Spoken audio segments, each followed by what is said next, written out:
ওম শান্তি। আজ 14 জুলাই 2025 প্রাতঃমল্লী। ওম শান্তি। বাপদাদা মধুবন।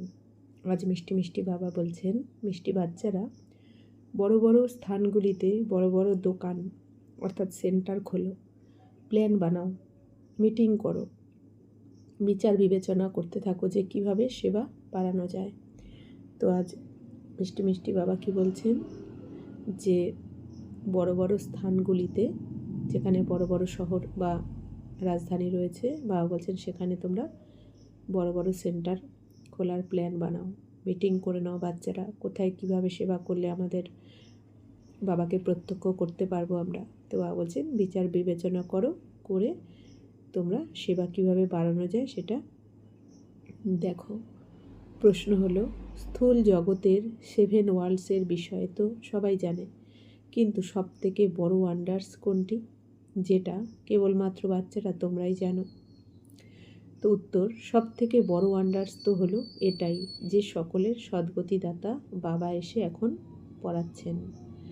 তো বাবা বলছেন এই দুনিয়াতে তো সপ্তম আশ্চর্য রয়েছে, যেটা হচ্ছে চীনের প্রাচীর, যেটা চীনে রয়েছে, চিচেন ইৎজা যেটা মেক্সিকোতে রয়েছে, তারপর পেট্রা যেটা জর্দানে রয়েছে, তাজমহল আমাদের ভারতের, তারপর কোলোজিয়াম ইটালিতে রয়েছে, তারপর মাচু পিছু সেটা হচ্ছে পেরুতে, আর ব্রাজিলে রয়েছে ক্রাইস্ট রেডিমার। তো এগুলো হচ্ছে আমাদের সপ্তম আশ্চর্য। কিন্তু বাবা বলছেন এই সপ্তম আশ্চর্যের থেকেও সব থেকে বড় ওয়ান্ডার কোনটা? আমাদের স্বর্গ, তাই না? যেটা আমাদের সদ্গতি দাতা বাবা এসে পড়াচ্ছেন স্বর্গে নিয়ে যাওয়ার জন্য। তো এই আশ্চর্যপূর্ণ কথা সবাইকে শোনানোর জন্য তোমাদেরকে নিজেদের দোকানে চিত্র প্রদর্শনী করতে হয়।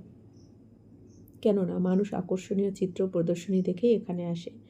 তো এখন বাবা কি বলছেন যে, তো সদ্গতিদাতা শিব বাবা এসে আমাদের সদ্গতি অর্থাৎ স্বর্গে নিয়ে যাওয়ার জন্যই তো পড়াশোনা করাচ্ছেন। আর এটাই হলো সব থেকে গুরুত্বপূর্ণ, মেন আশ্চর্যপূর্ণ কথা। তো বাবা বলছেন কি, সবাইকে এটা শোনানোর জন্য তোমরা তোমাদের যে সেন্টার খুলেছো সেখানে বাবা বলছেন চিত্র প্রদর্শনী করতে হবে তোমাদের। বড় বড় আমাদের যে বাবা নানা রকম চিত্র, 7 দিনের কোর্সের চিত্র বা স্বর্গের নানা রকম চিত্র তো বাবা বলছেন এইগুলো প্রদর্শনী করলে কী হবে, সবাই এসে দেখবে। আর চিত্রকে আকর্ষণীয় বানাতে হবে, যাতে সবার এসে দেখে ওই চিত্র দেখে আসে আর এসে তারা পড়াশোনা করার আগ্রহ দেখায়, জানার আগ্রহ দেখায়। তাই সব থেকে ভালো আর বড় দোকান ক্যাপিটালে হওয়া চাই, যাতে সবাই এসে বুঝতে পারে। তো এই জন্য বাবা কি বলছেন, সব থেকে বড় দোকান বা সেন্টার আমাদের রাজধানীতে হওয়া চাই বাবা বলছেন, যাতে সবাই এসে বুঝতে পারে। গীত বেজেছে মুরলির প্রথমে, মরণও তোমার পথে, জীবনও তোমারই পথে। ওম শান্তি। শিব ভগবানুবাচ, রুদ্র ভগবানুবাচও বলা যেতে পারে, কেননা শিব মালা গাওয়া হয় না, তো যেটা মানুষেরা ভক্তি মার্গে অনেকবার জপ করেছে, তার নাম রেখে দিয়েছে রুদ্রমালা। কথা তো একই, কিন্তু সঠিক অর্থে শিব বাবা পড়াচ্ছেন, তো তাই তার নামই হওয়া উচিত, কিন্তু রুদ্রমালা নাম চলে আসছে, তাই সেটাও বুঝতে হবে। তো বাবা বলছেন ভক্তিমার্গে রুদ্রমালা তো নাম রেখেছে, কিন্তু সঠিক অর্থ কি? মেন কথা হচ্ছে কি, আমাদের শিব বাবা এসে আমাদেরকে এখন পড়াচ্ছেন, গীতা জ্ঞান শোনাচ্ছেন। তো বাবা বলছেন যে, তো বাবার নাম তো হওয়া উচিত, তাই না? তো রুদ্রমালা নাম চলে আসছে, তো বাবা বলছেন এটা আমাদের ভালো করে বোঝা উচিত, রুদ্র মানেই শিব। তো শিব আর রুদ্রের মধ্যে কোনো পার্থক্য নেই। বাচ্চাদের বুদ্ধিতে আছে যে আমরা ভালোভাবে পুরুষার্থ করে বাবার মালার নিকটে আসব, তাই না? বাবার গলার মালা হব আমরা ভালো করে পুরুষার্থ করে। এই দৃষ্টান্ত বলা হয়ে থাকে, যেরকম বাচ্চারা দৌড় প্রতিযোগিতা করে লক্ষ্যবিন্দু পর্যন্ত গিয়ে পুনরায় ফিরে এসে টিচারের কাছে এসে দাঁড়ায়, বাচ্চারা তোমরাও এটা জানো যে আমরা 84 বার জন্ম মৃত্যুর চক্রে এসেছি। এই দুনিয়াতে যখন কোনো প্রতিযোগিতা হয় তো তাকে একটা লক্ষ্যবিন্দু দেওয়া হয়, তো সেই লক্ষ্যবিন্দু সে টাচ করে এসে আবার টিচারের কাছে এসে দাঁড়ায়, সেই অনুযায়ী তাদের ফার্স্ট সেকেন্ড থার্ড এইভাবে ধার্য করা হয়। তো বাবা বলছেন তোমরাও বাচ্চারা এখন জানো আমরা যে 84 বার জন্ম মৃত্যুর চক্রে এসেছি। এখন সবার প্রথমে গিয়ে মালার দানা হতে হবে। তো 84 চক্র জন্য আমরা তো এই দুনিয়াতে এসেছি। তো 84 চক্র তো আমাদের কমপ্লিট হয়েছে। এবার আমাদের কি হতে হবে? মালার দানা হতে হবে। এই জন্য আমাদের তীব্র পুরুষার্থ করতে হবে। সেটা তো হলো শরীর ধারণকারী স্টুডেন্টদের মধ্যে প্রতিযোগিতা এই দুনিয়াতে। বাবা বলছেন যেটা প্রতিযোগিতা হয় সেটা তো শরীর ধারণকারী স্টুডেন্টরা করে। আর এটা হলো আমাদের এখানে হলো কি আত্মিক প্রতিযোগিতা। তোমরা তো সেই দৌড়ের প্রতিযোগিতা করতে পারো না। তো এখন তো আমাদের স্থূল যাত্রা কিছু হচ্ছে না, এখানে আমাদের যা কিছু হচ্ছে সব আত্মিক যাত্রা। এই জন্য আমাদের আত্মিক প্রতিযোগিতা, অর্থাৎ আমাদের আত্মাকে এখন তীব্র পুরুষার্থ করাতে হবে। এখানে তো হলো আত্মাদের কথা। আত্মা তো বৃদ্ধ যুবক বা বড় ছোট হয় না, আত্মা তো একই রকম হয়। আত্মাকেই নিজের বাবাকে স্মরণ করতে হয়, এতে কোনো পরিশ্রমের কথা নেই। তো আত্মা যতই ছোট, শরীর যতই ছোট হোক বা বৃদ্ধ হোক না কেন, আত্মার সাইজ আর শেপ একই রকম থাকে। সে ছোটদের শরীরেও যেরকম, বড়দের শরীরেও সেরকম। আত্মা কিন্তু ছোট বড় হয় না, যে বৃদ্ধ শরীর বলে আত্মা বড়, ছোটদের শরীর বলে আত্মা ছোট, এরকম হয় না। আত্মা পয়েন্ট অফ লাইটই থাকে প্রত্যেকের শরীরে। তো বাবা বলছেন এখন বাবাকে স্মরণ করতে হবে। কে করবে স্মরণ? আত্মাটা করবে। নিজেকে আত্মা মনে করে বাবাকে স্মরণ করতে হবে। আর এতে তো বাবা বলছেন কোনো পরিশ্রম নেই, কারণ বাবা তো আমাদের কোনো রকম হঠযোগ করান না, কোনো রকম পরিশ্রম করতে পারলেন না। বাবা কি বলেন? যে এমন থাকো, যেখানে থাকো, যেভাবে থাকো, উঠতে বসতে চলতে খেতে শুতে একমাত্র আত্মা মনে করে বাবাকে স্মরণ করো, যে বাবা কি করতে বলেছেন আমাকে, আর কোনটা করতে বলেছেন আর কোনটা করতে বারণ করেছেন। এটাই হচ্ছে স্মরণ, বাবার শ্রীমতে চলা। বাচ্চারা, তোমাদের মধ্যে এই প্রতিযোগিতা হয় রুদ্রমালার দানাতে আসার জন্য। বুদ্ধিতে আছে যে আমাদের আত্মাদেরও ঝাড় আছে, সেটা তো হলো সমস্ত মনুষ্য আত্মাদের জন্য শিব বাবার মালা। তো বাবা বলছেন আমাদের মনুষ্য আত্মাদেরও তো ঝাড় রয়েছে পরমধামে। তো বাবা বলছেন এরকম নয় যে কেবল 108 বা 16,108 দানার মালা হবে, না, যত মানুষ আছে সকলের মালা। বাচ্চারা মনে করে যে নম্বরের ক্রমানুসারে প্রত্যেকে নিজের নিজের ধর্মে গিয়ে বিরাজমান হবে, যারা পুনরায় কল্পে কল্পে সেই জায়গাতেই আসতে থাকবে। এটাও তো আশ্চর্যের বিষয়, তাই না? তো বাবা বলছেন যে শিব বাবার এই যে মালাতে শুধুমাত্র তো 108 বা 16,108 দানা মালা হবে না, যত মানুষ আছে দুনিয়াতে সকলের মালা হবে। অর্থাৎ পরমধামে এই যে আত্মাদের মালা, ওখানে সব থেকে ওপরে কাকে দেখানো হয়েছে? শিব বাবাকে, শিব পরমপিতা পরমাত্মাকে। তারপর তার নিচে যারা সত্যযুগী আত্মা আর কি বাবার কাছাকাছি থাকবে। তারপর ত্রেতাযুগীর আত্মা, তার নিচে দেখানো হয়েছে ধর্মাত্মা। আর ধর্মাত্মাদের ঠিক যে ধর্ম, তার নিচে নিচে সেই ধর্মের আত্মাদের দেখানো হয়েছে, ঠিক সারি সারি করে আর কি দেখানো হয়েছে। তাই বাবা বলছেন যে সমস্ত আত্মাদের মালাই কিন্তু ওখানে থাকবে। আচ্ছা, তো বাবা বলছেন যে কিন্তু দুনিয়ার মানুষ এই সমস্ত কথাগুলো কিন্তু জানে না। তোমাদের মধ্যেও যার বিশাল বুদ্ধি হবে সেই কথাগুলিকে জানতে পারবে। বাচ্চাদের বুদ্ধিতে এই চিন্তনই যেন চলে যে আমি সবাইকে সত্য রাস্তা কিভাবে বলবো। এই হলো বিষ্ণুর মালা। তো প্রথম থেকে বংশ তালিকা অনুসারে শুরু হয়। তো বাবা বলছেন প্রথমে কারা আসে? বিষ্ণুর মালাতে যারা আসে, বিষ্ণুর মালাতে অর্থাৎ সত্যযুগে যারা আসবে প্রথমে একদম, তো তারা সেই আত্মারা প্রথমে আসবে। তো প্রথম থেকে বংশতালিকা অনুসারেই শুরু হবে। অনেক শাখা প্রশাখাও থাকে, তাই না? সেখানে ছোট ছোট আত্মা থাকে। এখানে হলো মানুষের কথা। পরমধামে সমস্ত আত্মারা অ্যাকুরেট সেখানে দাঁড়িয়ে থাকবে। এ হলো বড়ই ওয়ান্ডারফুল কথা, তাই না? তো মানুষ তো এখানকার স্থূল জগতের ওয়ান্ডার্স দেখে থাকে, কিন্তু সেসব এমন কিছু নয়। তো বাবা বলছেন এই দুনিয়াতে যে সপ্তম আশ্চর্য দেখে থাকি, বাবা বলছেন এটা আর এমন কি, কিন্তু বাবা যে আমাদের এসে সমস্ত এই 3 লোকের রহস্য বলছেন বা সৃষ্টিচক্রের রহস্য বলছেন, তো বাবা বলছেন এর থেকে তো আশ্চর্য ওয়ান্ডারফুল আর কিছু হয়ই না, তাই না? পরমধামে আমাদের ছবি দেখে এটা বুঝতে হবে যে পরমধামে ওপরে সব থেকে বাবার পরে, বাবার কাছাকাছি থাকে সত্যযুগী, তারপর ত্রেতাযুগী, তারপর দাপরের আত্মারা, তারপর একদম নিচে কলিযুগের আত্মারা। তাও কীরকম থাকবে? যে আত্মারা যত % পবিত্রতা ধারণ করে নিয়ে যাবে, অর্থাৎ এখন যে আত্মারা 100% পবিত্রতা ধারণ করবে তারা সব থেকে বাবার কাছে ওপরে আর কি, এখান ছবিতে দেখতে গেলে। তারপর যারা 99%, তারপর 98%, 97, 96, এইভাবে করতে করতে কিন্তু ওপর থেকে নিচ অবধি সাজানো হবে। একদম নিচে কলিযুগের আত্মা, অর্থাৎ 1 থেকে 24% অবধি যে আত্মারা পবিত্রতা ধারণ করবে তারা নিচে থাকবে। 25 থেকে 49% পবিত্রতা যারা ধারণ করে এখন যাবে তারা কলিযুগী আত্মাদের ওপরে। তারপরে ত্রেতা যুগের আত্মারা 50 থেকে 74% যারা পবিত্র হয়ে যাবে এখান থেকে, তার ওপরে থাকবে 75 থেকে 100% যারা পবিত্রতা ধারণ করে যাবে, আর তার উপরে পরমপিতা পরমাত্মা। তো এটা আমাদের পরমধামের আত্মার যে ছবি আছে, আত্মাদের যে বৃক্ষ, এই ছবি দেখে আমাদের বোঝা উচিত। তো বাবা বলছেন যে এইভাবে কিন্তু ওখানে দাঁড়িয়ে থাকবে নিয়ম অনুসারে, অ্যাকিউরেট। তো এটাই হলো সব থেকে বড় ওয়ান্ডার, যে সকলের সদ্গতিদাতা পরমপিতা পরমাত্মা এসে এখন পড়াচ্ছেন। কৃষ্ণকে তো সকলের সদ্গতিদাতা বলা যায় না, কারণ কৃষ্ণ কী করে সদ্গতি দেবেন? কৃষ্ণ তো নিজেই বাবার কাছে পড়াশোনা করছে, এখন করে কৃষ্ণরই সদ্গতি করাচ্ছেন শিব বাবা। তো কৃষ্ণ তো সদ্গতিদাতা নয়, কৃষ্ণ তো বাবার কাছে সদ্গতি করে স্বর্গে যাচ্ছেন। কৃষ্ণকে তো দেখানো হয়েছে এই দুনিয়াতে দাপরে, আর দাপরে তো না কৃষ্ণ থাকবে আর না কারো সদ্গতি হবে। সদ্গতি তো হয় এখন সংগ্রামে, আর যখন নাকি শিব বাবা এসে আমাদের সদ্গতি দেন। তো তোমাদেরকে এই সমস্ত পয়েন্টগুলিকে ধারণ করতে হবে। মূল বিষয় হলো গীতার ভগবানকে নিয়ে, এই বিষয়ে জয় হলেই ব্যাস। তো এই দুনিয়াতে সবার একটা কি ভ্রান্ত ধারণা রয়েছে যে গীতার ভগবান কৃষ্ণ, এই জন্য বলা হয় কৃষ্ণ ভগবানুবাচ।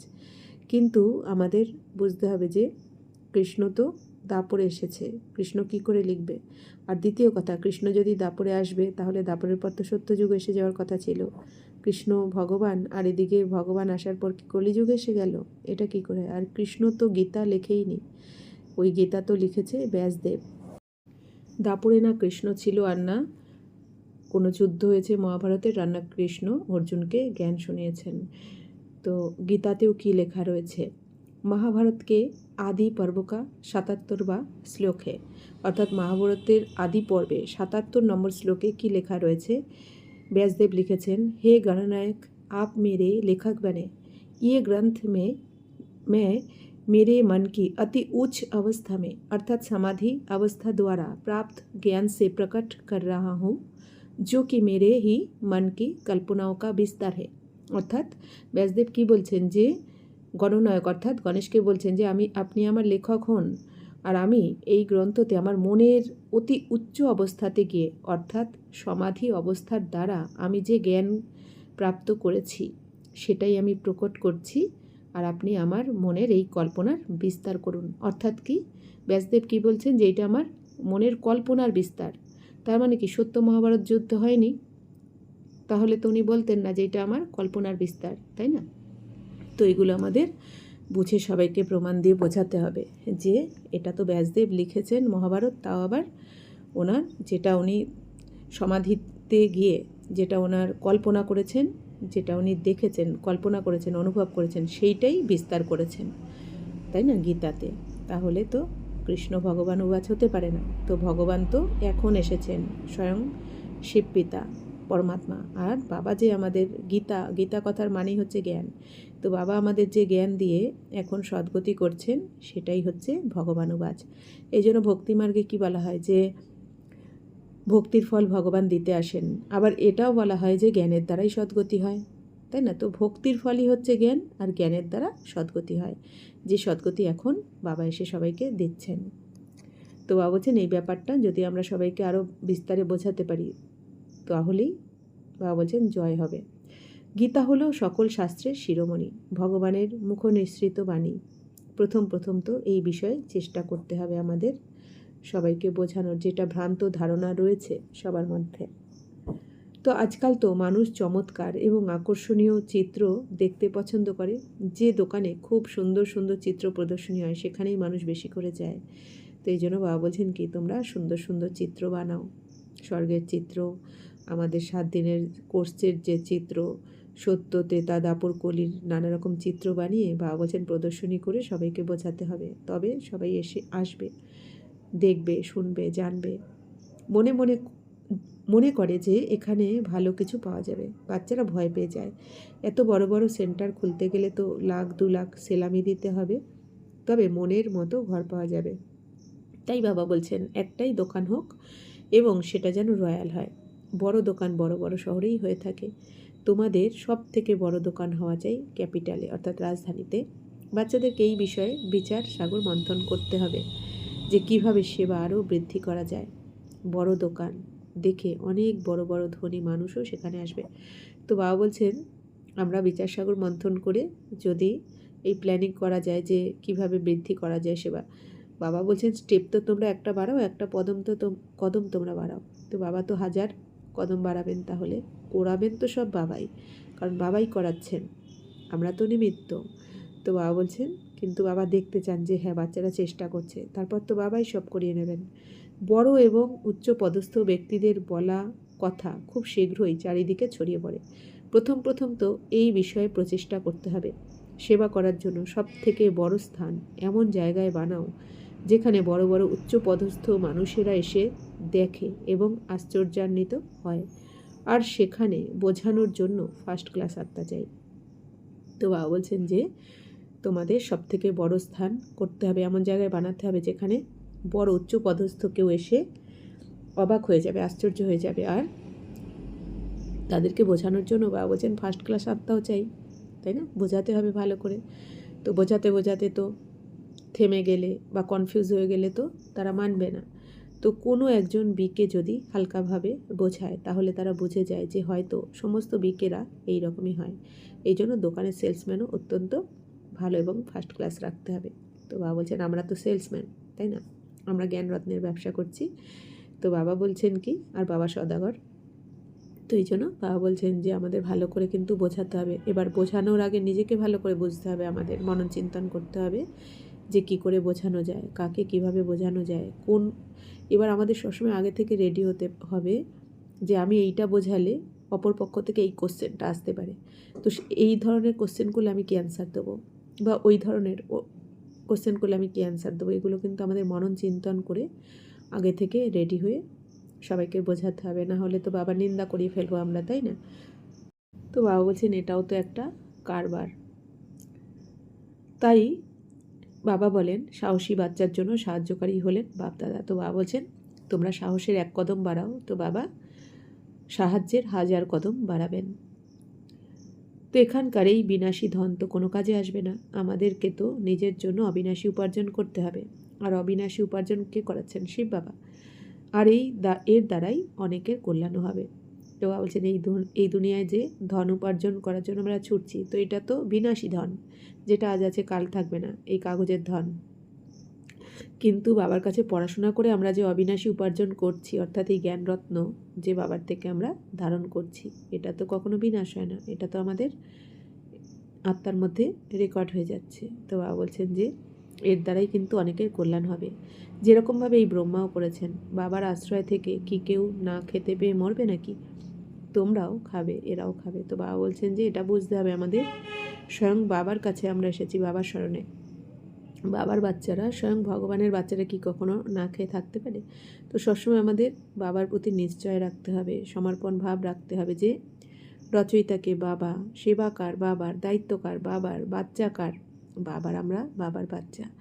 তো যখন বাবার কথাতে আমরা সব কিছু ত্যাগ করেছি, যখন বাবার হয়ে গেছি, সমর্পণ করেছি, তখন বাবার কিন্তু কম দায়িত্ব নয়, তাই না? বাবা কি বলছেন যে তোমাদের সমস্ত বোঝ আমাকে দাও, তাহলে তবেই তোমরা নিশ্চিন্ত থাকবে। আর যদি বোঝ না দাও বাবাকে, তাহলে কিন্তু তোমার চিন্তা হবে। এই জন্য বাবা কি বলছেন যে বাবার বাচ্চারা কখনো না খেয়ে থাকবে না, দুনিয়া না খেতে পাক। বাবা কি বলেছেন যে বাবার বাচ্চারা যারা শ্রীমতে চলবে, বাবার কাছে সর্বসমর্পণ করবে, তারা কিন্তু 2টো ডাল রুটি হলেও পাবে। বাবা এটা বলেছেন, বাবার প্রতিজ্ঞা। তো এই জন্য বাবা বলছেন তোমরাও খাবে, এরাও খাবে। এখানে যা কিছু খাদ্য পানীয় পাওয়া যায়, এইসব আর অন্য কোথাও পাওয়া যায় না। এই সব কিছুই হলো বাচ্চাদের জন্য, তাই না? বাচ্চাদেরকেই নিজেদের রাজত্ব স্থাপন করতে হবে। এর জন্য বিশাল বুদ্ধি চাই। ক্যাপিটালে যদি এই নাম প্রচারিত হয় তাহলে সবাই বুঝতে পারবে। তো রাজধানীতে যদি ব্রহ্মা কুমার কুমারীদের নাম প্রচারিত হয় যে ভগবান এসে গেছেন, পরমাত্মা এসে গেছেন, তাই না? তাহলে সবার কল্যাণ হবে। বলবে অবশ্যই এরা তো সত্য কথাই বলে আসছে, বিশ্বের মালিক তো ভগবানই এসে বানাচ্ছেন। মানুষকে বিশ্বের মালিক বানাতে পারে না। বাবা সেবার বৃদ্ধির জন্য রায় দিচ্ছেন। বাবা বলছেন সেবার বৃদ্ধি তখনই হবে যখন বাচ্চারা উদার চিত্ত হবে। যে কোনো কাজ করবে উদার মনে করো, কোনো শুভ কাজ নিজেই করো, এটা তো খুবই ভালো কথা। তো বাবা বলছেন কি বাচ্চাদেরও তো উদার চিত্ত হতে হবে, তাই না? আমি কেন করব, ও আগে করুক, ও করে না, আমি কেন করব। বাবা বলছেন কি যে উদার চিত্ত হবে সে তো এগুলো ভাববেই না। ব্রহ্মা বাবা যেমন সবসময় যে কোনো কাজ আগে নিজে করে দেখেছেন, কোনো বাচ্চাদের ভরসা করতেন না। তো বাবা আগে নিজে করে দেখিয়েছেন, তারপর বাবার দেখা দেখি অন্যরাও করেছে। তো বাবা বলছেন যে যে কোনো শুভ কাজ আগে নিজে করো। তো এটা হচ্ছে খুব ভালো কথা। বলা হয়ে থাকে যে নিজেই নিজের কাজ করে তাকে বলা হয় দেবতা, আর যে বলার পর কাজ করে সে হলো মানুষ। আর বলার পরও যে করে না, তো বাবা বলছেন ড্যাশ ড্যাশ ড্যাশ, অর্থাৎ বুঝে নাও।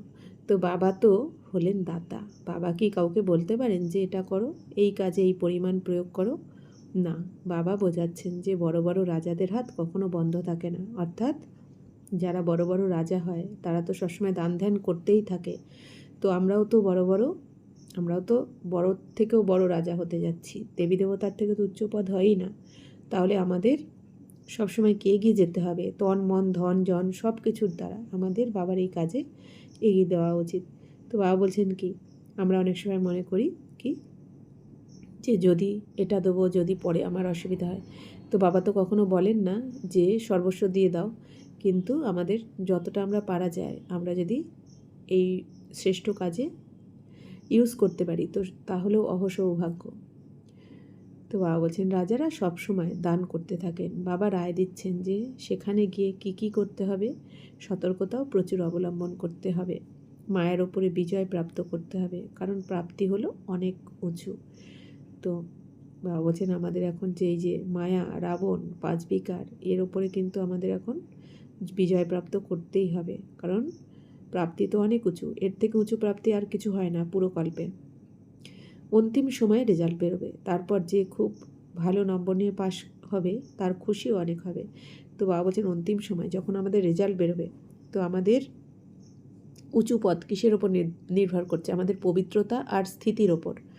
যে যত পার্সেন্ট আমরা পবিত্রতা ধারণ করব সব দিক থেকে পবিত্রতা, অর্থাৎ কি বাবা কি বলেন আমরা যে ব্যর্থ সংকল্প করছি সেটাও কিন্তু অপবিত্রতা। শুধু ব্রহ্মচর্য পালন খানপান শুদ্ধই যে পবিত্রতা তা নয়। আমাদের পরনিন্দা পরচর্চা করা চলবে না, খারাপ শুনবো না, খারাপ বলবো না, খারাপ দেখবো না, খারাপ ভাববো না, তবেই সম্পূর্ণ পবিত্রতা। আর আমাদের আত্মিক স্থিতিও সবসময় উঁচুতে রাখতে হবে। মাঝে মাঝে ডাউন হয়ে গেল, কখনো উঁচু কখনো ডাউন, এরম হলে হবে না। তো যার যেরকম স্থিতি আর পবিত্রতা যার যত বেশি থাকবে সেই অনুযায়ী কিন্তু আমাদের ভালো রেজাল্ট অর্থাৎ উঁচু পদ প্রাপ্ত করতে পারবো, আর প্রথম জন্মে তো অবশ্যই আসতে পারবো। তো বাবা বলছেন অন্তিমে আমাদের এই রেজাল্ট বেরোবে, তো তখন রেজাল্ট দেখে বাচ্চারা অনেক খুশি হবে। অন্তিম সময়ে তো সকলের সাথেই সাক্ষাৎকার হবে, তাই না? কিন্তু মানে অন্তিমে আমরা বুঝতে পারবো আমরা কি পদ পেলাম, আমরা যে পুরুষার্থ করেছি তার জন্য আমি কি পদ পেলাম, এটা আমরা সাক্ষাৎকার করব লাস্টে। কিন্তু সেই সময় তোমরা কিছুই আর করতে পারবে না, ভাগ্যে যেটা থাকবে সেটাই প্রাপ্ত হবে। তো যেই অনুযায়ী কর্ম করব এখন সেই অনুযায়ী ভাগ্য প্রাপ্ত হবে আমাদের লাস্টে। তো লাস্টে তো যখন পুরুষার্থ শেষ হয়ে যাবে, এই জ্ঞানযজ্ঞ শেষ হয়ে যাবে, তাই না? তো বাবা বলছেন তখন তো আর কিছু পরিবর্তন করতে পারবে না, সময়ও শেষ। এই জন্য বাবা বলছেন যে যেটা ভাগ্যে থাকবে সেটাই প্রাপ্ত হবে, অর্থাৎ যেরকম এখন পুরুষার্থ করব সেই অনুযায়ী ভাগ্য। পুরুষার্থের কথা হলো আলাদা। বাবা বাচ্চাদেরকে বোঝাচ্ছেন যে বিশাল বুদ্ধি হও, এখন তোমরা ধর্মাত্মা তৈরি হচ্ছ। দুনিয়াতে অনেক ধর্মাত্মাই এসে ঘুরে গেছেন, তাদের নামাচারও অনেক হয়। সেই সমস্ত ধর্মাত্মারা প্রত্যেকেই মানুষ ছিল। তো যারা দাপুরে এসে ধর্ম স্থাপন করবেন তাদের তো বাবা বলছেন কি মানুষ ছিল, তাদের মানুষ বলা হবে। কিন্তু আমরা যারা সত্যতেতাতে যাচ্ছি আমাদেরকে কি বলা হবে? দেবী দেবতা। হব তো মানুষই, কিন্তু আমাদের মধ্যে যেহেতু দৈবী গুণ থাকবে এই জন্য আমাদের বলা হবে দেবী দেবতা। তো কেউ তো অনেক টাকা পয়সা একত্রিত করতেই হঠাৎ শরীর ছেড়ে দেয়, তারপর সেসব ট্রাস্টি হয়ে যায়। কোনো বাচ্চা তো আবার দেখাশোনা করতে অযোগ্য হলে তার সব কিছু ট্রাস্টি করে দেয়। তো বাবা বলছেন এই দুনিয়াতে কি হয়, যাদের অনেক কিছু টাকা পয়সা থাকে তো তারা সেই টাকা পয়সা জড়ো করতে একত্রিত করতে হঠাৎ শরীর ছেড়ে দিল, তখন কী হয়? সেই টাকা পয়সা কেউ ভোগ করার থাকে না, তো ট্রাস্টি হয়ে যায়। বা যদি কারো বাচ্চা দেখাশোনা করতে অযোগ্য হয় তো তার সব কিছু ট্রাস্টি করে দেয়। এই সময় তো হলো পাপাত্মাদের দুনিয়া, বড় বড় গুরু আদিকে দান করতে হয়। তো আদি সনাতন দেবী দেবতা ধর্ম যে ছিল এটা কারোর জানা নেই। এখন তোমরা পুনরায় সেই ধর্ম স্থাপন করছো। তো এই দুনিয়া তো বলে সনাতন ধর্ম, কিন্তু বাবা কি বলেন, শুধু সনাতন ধর্ম নয়, সম্পূর্ণ ধর্মের নামটা কি? আদি সনাতন দেবী দেবতা ধর্ম। অর্থাৎ বাবার আদি সন্তানরাই কিন্তু এই ধর্মের হয়, দেবী দেবতা ধর্মের হয়। তো এটাও এই দুনিয়াতে কেউ জানে না, কারণ দেবী দেবতা তো এখন নেই, এই জন্য তারা। আর দেবী দেবতারা কি, যখন বাম্মার্গে এসেছে দাপরে, তখন নিজেদেরকে হিন্দু বলে দিয়েছে, হিন্দুস্তানবাসী হওয়ার জন্য। এখন তোমরা পুনরায় সেই ধর্ম স্থাপন করছো, ব্রহ্মার দ্বারা স্থাপনা হচ্ছে। এখন বাচ্চাদেরকেই একেরই স্মরণে থাকতে হবে, অর্থাৎ শিব বাবার স্মরণে থাকতে হবে আমাদের, আত্মা মনে করে। স্মরণের শক্তির দ্বারাই তোমরা সমগ্র সৃষ্টিকে পবিত্র বানাচ্ছ, কারণ তোমাদের জন্যই তো পবিত্র সৃষ্টি চাই। তো বাবা বলছেন যে এখন আমরা শ্রীমতের শক্তির দ্বারা, স্মরণের শক্তির দ্বারাই কিন্তু সমগ্র সৃষ্টিকে পবিত্র বানাচ্ছি। তো বাবার স্মরণের শক্তি ছাড়া এই সৃষ্টিকে কিন্তু কোনোভাবেই পবিত্র বানানো যাবে না, কেউ করতে পারেনি আর পারবেও না বাবা ছাড়া। তো বাবা বলছেন যে তোমাদের জন্যই তো এই পবিত্র সৃষ্টি চাই, তাই না? তার কারণ দেবী দেবতারা চৈতন্য রূপে বসবাস করতে আসছে দুনিয়াতে। তো তার জন্য তো এই তমপ্রধান দুনিয়াতে দেবী দেবতারা পা রাখতে পারবে না, এই জন্য এদের জন্য পবিত্র দুনিয়া চাই। তো বাবা বলছেন যে খারাপ জিনিসকে আগুনে পুড়েই পবিত্র বানানো হয়, তাই এখানে তো আগুন লাগবে, তবেই পবিত্র হবে। তো যেমন জলকে আমরা শুদ্ধ করার জন্য কী করি, আগুনের আমরা জল ফুটিয়ে নিই, তবেই শুদ্ধ হয়। তো তেমনি বাবা বলছেন এখানে তো 5 তত্ত্বই প্রধান, এই জন্য এখানে আগুন লাগলে তবেই পবিত্র হবে, অর্থাৎ আগুনে পুড়েই সব কিছু খাঁটি হয়। তো অন্তিমে 10,000 ডিগ্রি সেলসিয়াস উত্তপ্ত হয়ে যাবে পুরো দুনিয়া। কিছু কিছু মেটাল আছে যেটা হাইয়েস্ট 4,000 ডিগ্রি নিতে পারে, কিন্তু 10,000 ডিগ্রি সেলসিয়াস যখন উত্তপ্ত হবে পুরো দুনিয়া, অর্থাৎ কি সব কিছুই ফুটবে টকবক করে, সমুদ্রের জলও, তখন সব কিছু 5 তত্ত্ব একদম শতপ্রধান হয়ে যাবে। তোমরা জানো যে এটা হলো একদম ছিছি নোংরা তমপ্রধান দুনিয়া, এটাই পুনরায় শতপ্রধান হবে।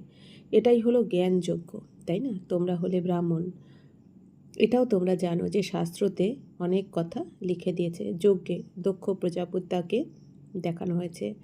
বাবা বলছেন যে কোনো যজ্ঞ ব্রাহ্মণ ছাড়া তো হয় না। আমরা ভক্তিমার্গেও যে কোনো যজ্ঞ করেছি ব্রাহ্মণকেই ডাকা হয়েছে।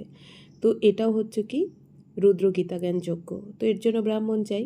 এই জন্য বাবা এসে আমাদেরকে ব্রহ্মা বাবার মুখ দ্বারা, প্রথমে ব্রহ্মা বাবাকে অ্যাডপ্ট করলেন, তারপর ব্রহ্মা বাবার মুখের দ্বারা আমাদেরকে অ্যাডপ্ট করলেন। তো আমরা হলাম কি ব্রহ্মা বাবার মুখবংশাবলী, ব্রহ্মাকুমার ব্রহ্মাকুমারী, অর্থাৎ ব্রাহ্মণ। তো আমাদেরকে দিয়ে আবার বাবা এই যজ্ঞ করাচ্ছেন, বাবা করছেন, আর আমরা সবাই নিমিত্ত। তো বাবা বলছেন এই দুনিয়াতে দক্ষ প্রজাপিতাকে দেখানো হয়েছে যজ্ঞতে, অর্থাৎ দক্ষ প্রজাপিতা কি অশ্বমেধ যজ্ঞ, তো সেখানে তো অশ্বকে সোহা করা হয়েছে। তো বাবা কি বলছেন, অশ্ব মানে কোনো ঘোড়াকে নয়, কোনো জন্তু জানোয়ারকে এখানে সোয়া করতে হবে না, এখানে আমাদের দেহ ভানকে সোয়া করতে হবে, দেহের 5 বিকারকে সোয়া করতে হবে এই রুদ্র গীতা জ্ঞান যজ্ঞতে। তো বাবা বলছেন যে এর জন্য কত কত গল্প কাহিনী বসে লিখে দিয়েছে, যজ্ঞের বর্ণনাও কায়দা অনুসারে নেই। বাবাই এসে সব কিছু বুঝিয়ে দিচ্ছেন যে আসলে কোন যজ্ঞ আর এই যজ্ঞে কী আহুতি দিতে হবে, আমাদের বিকারকে, আমাদের দেহভানকে আহুতি দিতে হবে।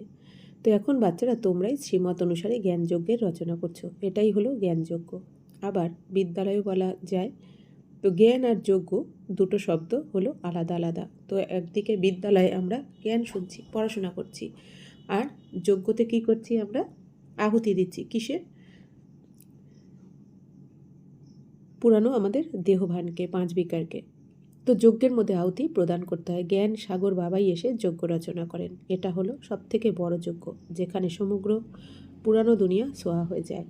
তো বাবা বলছেন এই দুনিয়াতে কেউ যজ্ঞ যদি রচনা করে তো খুব বেশি হলে কত দিনের জন্য করবে, 7 দিন 10 দিন, বা খুব বেশি হলে 1 মাস, কারণ অনেক খরচ করতে হয়।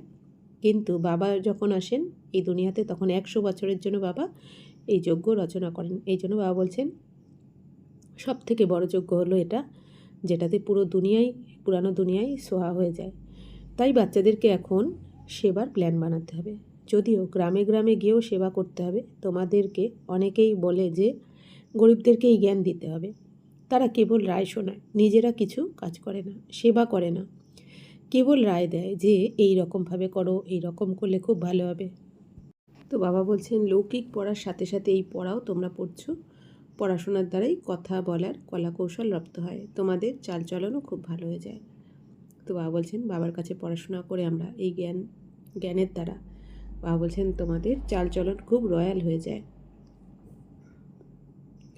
দিল্লিতে সবাইকে এই সন্দেশ দিতে হবে, অ্যাডভার্টাইজমেন্টও বেশ ভালো রকম করতে হবে, টপিকসও বলতে হবে। সেই জন্য টপিক্সের লিস্ট বানাও, তারপর লিখতে থাকো বিশ্বের মধ্যে শান্তি কীভাবে হবে তা এখানে এসে জানুন। 21 জন্মের জন্য নিরোগী কী করে হওয়া যায় এখানে এসে বুঝুন।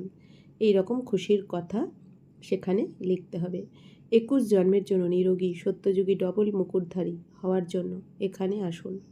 তো বাবা বলছেন 21 জন্মের জন্য নিরোগী হয়ে বানাচ্ছেন বাবা আমাদের। সত্যতে তাতে তো কোনো রোগ ব্যাধি থাকবে না, ওখানে তো দুঃখ কষ্ট অশান্তি রোগ ব্যাধি এই শব্দগুলোই থাকবে না, ওখানে ডাক্তার হসপিটাল কিছুই থাকবে না। তাই বলছেন যে 21 জন্মের জন্য নিরোগী হওয়ার জন্য সত্যযুগের ডবল মুকুটধারী। ডবল মুকুট অর্থাৎ একটা হচ্ছে প্রালব্ধের মুকুট, রত্নজড়িত প্রালব্ধের মুকুট, আর একটা হচ্ছে লাইটের মুকুট অর্থাৎ পবিত্রতার মুকুট। তো এই ডবল মুকুটধারী হওয়ার জন্য এখানে আসুন। সত্যযুগী শব্দটি সকল টপিক্সের মধ্যেই রাখো। সুন্দর সুন্দর শব্দ হলে তো মানুষ দেখেই খুশি হয়ে যাবে। প্রত্যেকের ঘরে ঘরে ওই রকম বোর্ড চিত্র ইত্যাদি লাগাতে হবে। নিজের লৌকিক ব্যবসাও যদি করো, কিন্তু তার সাথে সাথে এই সেবাও বাবা বলছেন করতে থাকো। লৌকিক ব্যবসাতে তো সারাদিন থাকতে হয় না, তাই না? তো এই জন্য বাবা বলছেন যেটুখানি সময় পাও তোমরা এই উপার্জনও এখন করে নাও, কারণ এইখানে পুরো কল্পের ভাগ্য কিন্তু আমরা এখানে বানাচ্ছি, পুরো কল্পের উপার্জন আমরা এখানে করছি। এই জন্য বাবা বলছেন এইখানে সময় সফল করে নাও।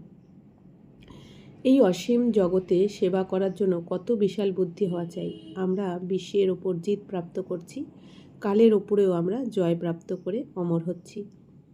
এরকম লেখা দেখে সবাই আসবে আর বোঝার জন্য চেষ্টা করবে। তো বাবা বলছেন কী লিখতে হবে? কালের ওপরেও আমরা জয় প্রাপ্ত করছি, অর্থাৎ মৃত্যুর ওপরে।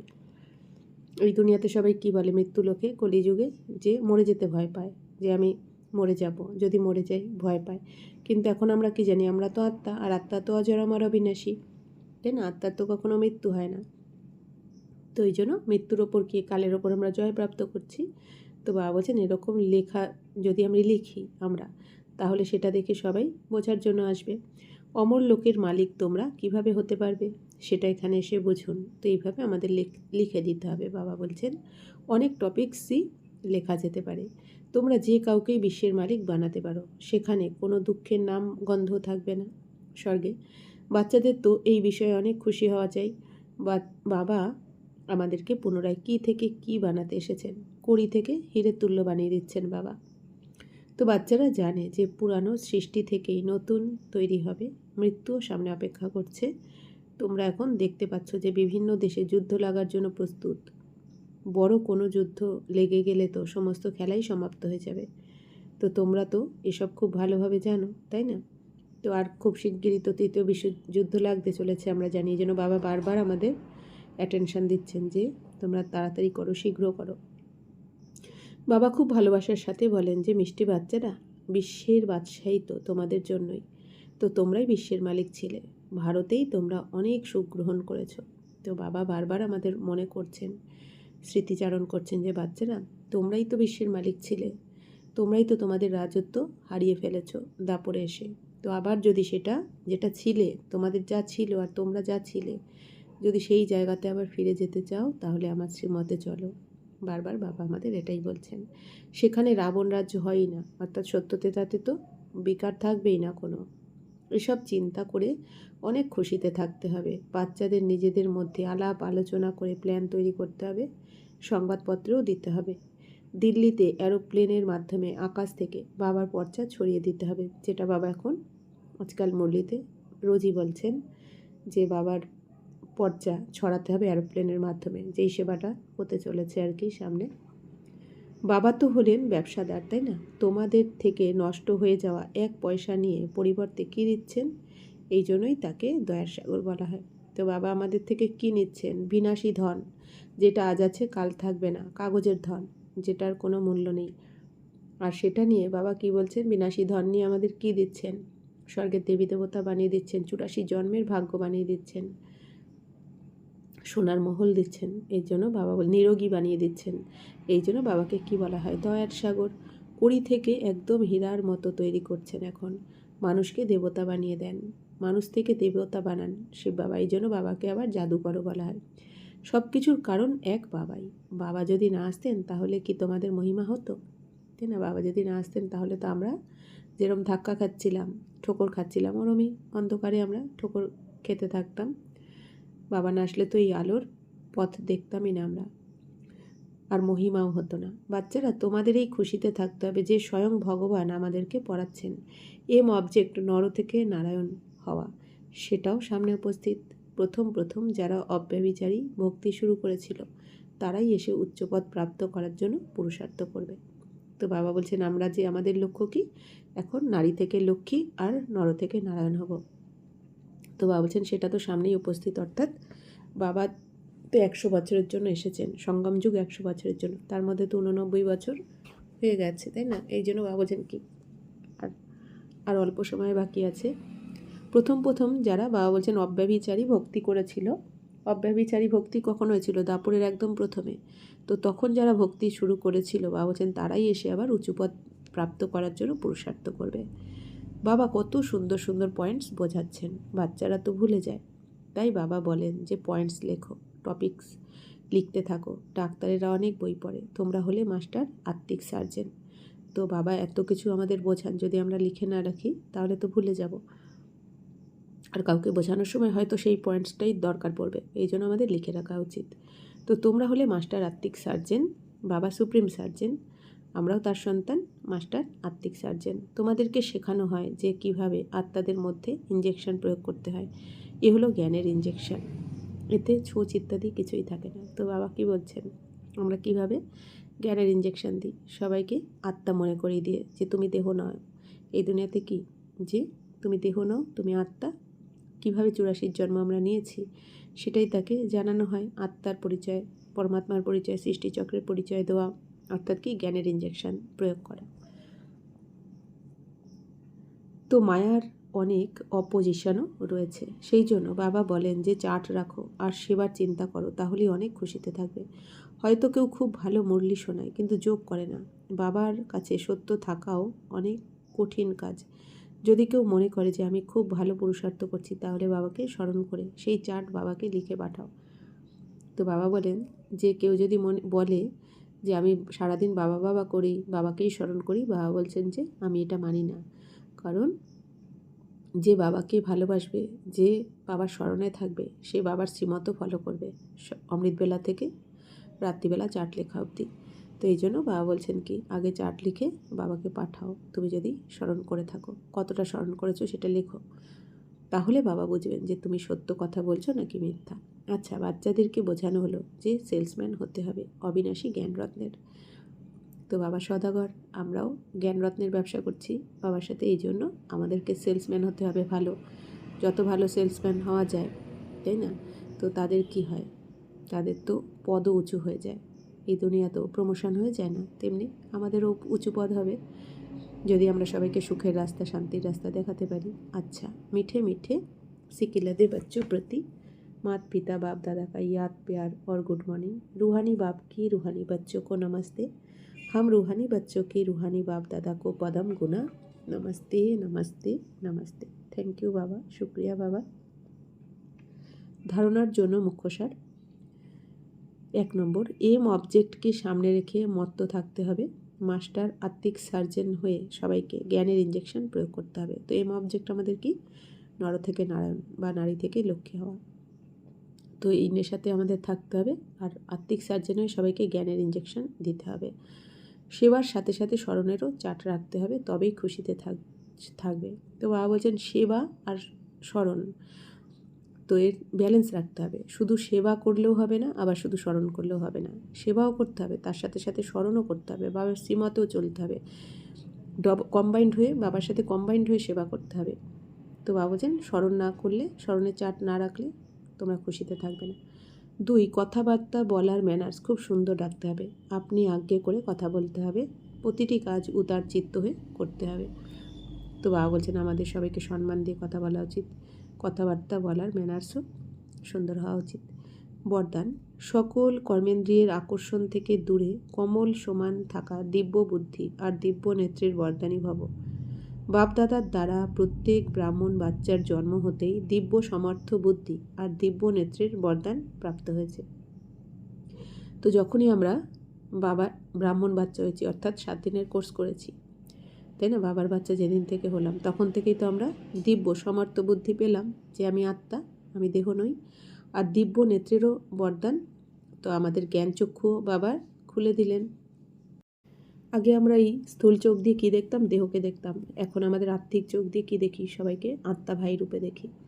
তো যে বাচ্চারা নিজের বার্থডের ওই গিফট সদা যথার্থ রীতি ইউজ করে, তারা কমল পুষ্পের সমান শ্রেষ্ঠ স্থিতির আসনের ওপর স্থিত থাকে। তো বাবা বলছেন আমাদের এই যে বার্থডে হয়, অর্থাৎ বাবার কাছে এসে আমাদের যে নতুন জন্ম হয়, আর বাবা যে আমাদের বরদান দেন, দিব্য নেত্রের বরদান, দিব্য বুদ্ধির বরদান, তো বাবা বলছেন কি, তো এটা যদি আমরা ঠিকমতো ইউজ করি তাহলে আমরা কমল পুষ্পের সমান শ্রেষ্ঠ স্থিতির আসনে, অর্থাৎ পবিত্রতার আসনের ওপর স্থিত থাকতে পারবো। কোনো প্রকারের আকর্ষণ, দেহের সম্বন্ধ, দেহের পদার্থ বা কোনো কর্মেন্দ্রিয় তাদেরকে আকর্ষিত করতে পারে না। যে কমল পুষ্পের মতন শ্রেষ্ঠ স্থিতিতে থাকবে, যা সবসময় মনে থাকবে যে আমি দেহ নই, আমি আত্মা, তাই না, সবাইকে আত্মিক দৃষ্টিতেই দেখবে, আত্মিক ভাই রূপে দেখবে। তো বাবা বলছেন তাদেরকে কোনো ধরনের আকর্ষণ, দেহের সম্বন্ধ, দেহের পদার্থ বা কোনো কর্মেন্দ্রিয় তাদেরকে কিন্তু আকর্ষণ করতে পারবে না। তো তারা সহজেই বিজয়প্রাপ্ত হবে। তারা সকল আকর্ষণ থেকে দূরে সদা হাসি খুশি থাকে। তারা নিজেকে কলিযুগী পতিত বিকারী আকর্ষণ থেকে দূরে থাকার অনুভব করে। তো আত্মিক স্থিতিতে যারা থাকে, তো বাবা বলছেন তারা কি কলিযুগে এই পতিত যে বিকারী আকর্ষণ, এই দুনিয়ার যে বিকারী আকর্ষণ, সেটার থেকে দূরে থাকার অনুভব করে সে। অর্থাৎ এই দুনিয়ার কোনো রকম বিকারী আকর্ষণ তাকে স্পর্শ করতে পারে না। স্লোগান, যখন কোনো কিছুর প্রতি আকর্ষণ থাকবে না তখন শক্তিস্বরূপ প্রত্যক্ষ হবে। তো বাবা বলছেন আমাদের এই দেহ আর দেহের দুনিয়ার কোনো কিছুর ব্যক্তি, বস্তু, পদার্থ কোনো কিছুর প্রতি আকর্ষণ থাকা উচিত নয়। আর যখন আমরা এই আকর্ষণ থেকে, বিকারী আকর্ষণ থেকে মুক্ত হতে পারবো, তখনই আমরা শক্তিস্বরূপ রূপে প্রত্যক্ষ হতে পারবো। ওম শান্তি।